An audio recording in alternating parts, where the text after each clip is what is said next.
Hello hi everyone, स्वागत है आपको जमनी क्लासेस में। तो चलिए शुरू करते हैं क्लास 10 मैथ एक्सरसाइज 1.2 को। ठीक है, तो 1.2 में पहला क्वेश्चन जो है वो ये है कि सिद्ध कीजिए √5 एक अपरिमेय संख्या है। ठीक, तो चलिए सिद्ध करते हैं। ये देखते हैं कैसे हुआ है। तो क्वेश्चन में दिया है कि सिद्ध कीजिए √5 एक अपरिमेय संख्या है। जब अपरिमेय संख्या है तो सबसे पहले हम इसको परिमेय मान लेंगे। ठीक है, सिद्ध करने के लिए तो हमें मान रखा है कि माना कि √5 एक परिमेय संख्या है, और परिमेय संख्या आप जानते हैं कि परिमेय संख्या p/q के रूप में होती है।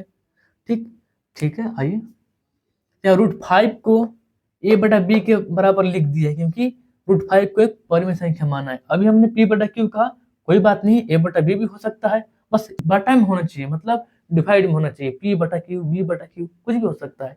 ठीक, आइए तो √5 को हमने a/b मान लिया, जहां a और b एक क्या है, एक सअभाज्य संख्या है।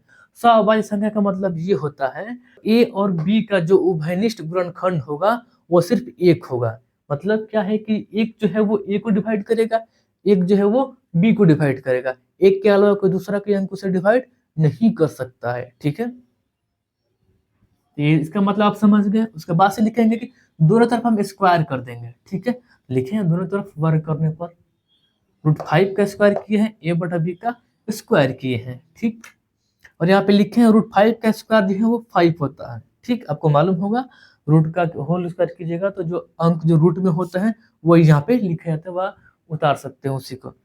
a का स्क्वायर किए हैं तो a स्क्वायर, b के किए हैं तो b स्क्वायर। यहाँ लिख देंगे 5 = a²/b²। यहाँ तक समझ में आ गया। उसके बाद चलते हैं और उसके बाद से देखते हैं यहाँ पे कि b को हमने यहाँ भेज दिया है। ठीक, ऐसे b यहाँ डिवाइड में था यानी भाग में था, यहाँ आएगा तो गुणा में हो जाएगा, तो वही बात हुआ है। 5b² बराबर यहाँ बच गया सिर्फ a² को लिख दिए यहाँ पे। अब देखिए यहाँ बात क्या आता है कि यहाँ पे देखिए 5 जो है वो इधर डिवाइड करेगा a² को। तो जब 5 जो है वो a² को डिवाइड करेगा तो 5 जो है वो a को भी डिवाइड करेगा। तो वही बात यहाँ लिख दिए, 5 a² को विभाजित करता है तो 5 जो है वो a को भी विभाजित करेगा। ठीक है, जब 5 जो है वो a को डिवाइड करेगा, ये यहाँ पे एक पूर्णांक है, तो जब ये इसको डिवाइड करेगा तो हमें कुछ तो कुछ मिलेगा। मान लीजिए हमको c मिल गया, कोई बात नहीं, c जब निकल गया तो यार a का वैल्यू निकाल दीजिए। यहाँ या 5 जो है वो भाग में है, यहाँ जाएगा तो गुणा में हो जाएगा, तो a = 5c हो गया। ठीक, अब इसका वैल्यू हम यहाँ रखेंगे इक्वेशन, इसको इक्वेशन 1 मान लीजिए। ठीक, तो इसका वैल्यू हम यहाँ a की जगह पर रखेंगे, ये रखते हैं। यहाँ हम रखें 5b², यहाँ पे है 5b² इक्वल a² के जगह पे हम ये वाला वैल्यू रखे हैं।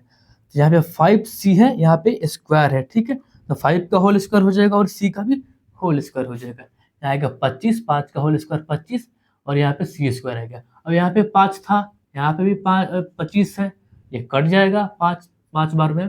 ठीक है, तो यहाँ बच गया b², या 5 बच गया 5 और c²। ठीक है, यहाँ भी सेम कंडीशन आ गया था कि 5 जो है वो b² को डिवाइड करेगा तो 5 जो है वो b को भी डिवाइड करेगा। यही वाला बात आ गई यहाँ पे जो a के साथ हो रहा था, तो वही बात हमने भी यहाँ पे लिख दिया। 5 b² को विभाजित करता है तो 5 जो है वो b को भी विभाजित करेगा। अब आते हैं समीकरण 1 और 2 से।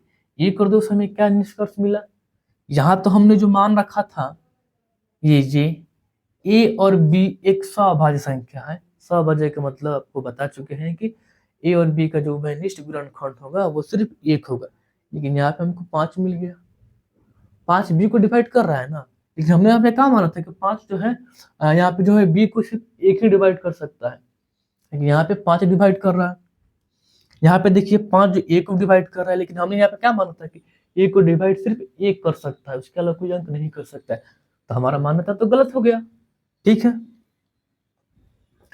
वही बात यहाँ पे भी हो गया सर, यहाँ पे भी वही बात हुआ है, यहाँ पे भी वही बात हुआ है कि 5 हमको एक दूसरा मिल गया है जो a और b को डिवाइड कर रहा है, लेकिन हमको क्या चाहिए, 1 चाहिए। और यहाँ पे जान चुके हैं कि a और b का जो उभयनिष्ठ गुणनखंड होगा वो सिर्फ 1 होगा, इसलिए हमारी मान्यता में गलती हो गई, हमारा जो मान रखा था वो गलत साबित हुआ। तो लिखेंगे समीकरण 1 और 2 से।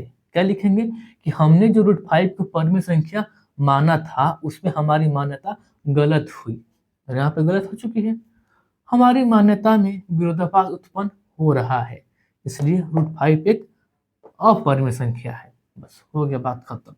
इसको हमने यहाँ पे प्रूफ कर दिया है। एक्सरसाइज 1.2 का जो सेकंड क्वेश्चन है वो कहता है कि सिद्ध कीजिए 3 + 2 √5 एक अपरिमेय संख्या है। तो इसको देख के आप घबरा मत जाइएगा, ये बहुत ही आसान है, बस दिखने में थोड़ा सा ज्यादा लग रहा है, बल्कि है एक बहुत ही आसान। जो पहले हमने सिद्ध किया था उससे भी ये आसान है। तो आइए सिद्ध करते हैं।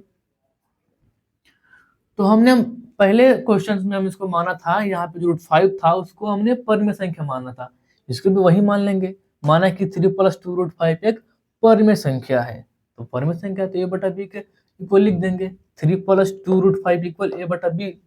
यहाँ वही है, a और b एक क्या सहभाज्य संख्या है जिसका उभयनिष्ठ गुणनखंड सिर्फ 1 होता है। ठीक, क्या करेंगे, 3 को इस साइड भेज देंगे बराबर के उधर, तो वो जाएगा तो प्लस में है, यहाँ जाएगा तो माइनस में हो जाएगा। तो वही वाला बात यहाँ पे हुआ है, 2 √5 = a/b - 3। और इसके आगे क्या करेंगे, इस 2 को भी इधर ही भेज देंगे, तो 2 यहाँ पे गुणा में है, इधर जाएगा तो पूरा में भाग करेगा, सिर्फ इसमें नहीं पूरा में भाग करेगा। तो वही वाला बात लिखा है यहाँ पे, √5 इधर बच गया और 2 को इधर भेजने के बाद सब में जब भाग करेगा तो यहाँ पे 1/2 लिख दिए हैं, और बाकी जो था उसको यहाँ लिख दिए हैं। इसके बाद से क्या करेंगे, √5 जो था उसको वैसे ही लिखे हैं इक्वल, और ये इसमें भी मल्टीप्लाई करेगा और ये इसमें भी मल्टीप्लाई करेगा, तो इसको मल्टीप्लाई करके लिख दिए हैं। ऊपर का वैसा ही रहेगा, ये नीचे गुणा होने के बाद से 2 भी हो गया, ये 3 और 3 ऊपर वैसे रहेगा और नीचे हो गया 2। अब हम देखेंगे यहाँ पे √5 एक अपरिमेय संख्या निकल के आया, जबकि ये a/b और 3/2 एक परिमेय संख्या के रूप में निकल के आया है, जबकि ये दोनों आपस में बराबर कभी नहीं हो सकते। ना अपरिमेय परिमेय के बराबर हो सकता है, ना परिमेय अपरिमेय के बराबर हो सकता है। लेकिन हमने यहाँ पे मान रखा है 3 + 2 √5 एक परिमेय संख्या है, लेकिन यहाँ पे ये अपरिमेय के बराबर आ गया। ठीक है, यानी क्या है कि ये p/q के रूप में है और ये अपरिमेय के रूप में है, लेकिन ये बराबर नहीं हो सकता, लेकिन बराबर आ गया, तो हमारी मान्यता गलत हुई। ठीक है, तो यहाँ लिखेंगे, यहाँ हमें √5 एक परिमेय संख्या के बराबर है, √5 एक परिमेय संख्या के बराबर है, जबकि हम जानते हैं कि यह एक अपरिमेय संख्या है, लेकिन हम जानते हैं कि √5 एक अपरिमेय संख्या है। ठीक, और a/2b - 3/2 एक परिमेय संख्या है, तो परिमेय संख्या है तो यह दोनों कभी आपस में बराबर नहीं हो सकता, क्योंकि ये अपरिमेय संख्या है और ये परिमेय संख्या है, और हमारी मान्यता में विरोधाभास उत्पन्न हो रहा है, इसलिए 3 + 2 √5 एक अपरिमेय संख्या। यहाँ परिमेय लिखे थे गलती से, यहाँ लिखेंगे अपरिमेय, तो इसलिए 3 + 2 √5 एक अपरिमेय संख्या है। तो आशा करते हैं वीडियो आपको अच्छा लगा होगा, अच्छे से आप समझ चुके होंगे। तो ये वीडियो अपने दोस्तों के पास जरूर शेयर करें, जो अभी 10th क्लास में है, जो अभी नए नए तैयारी शुरू की है, उनके पास ये जरूर भेजें। तब तक के लिए धन्यवाद।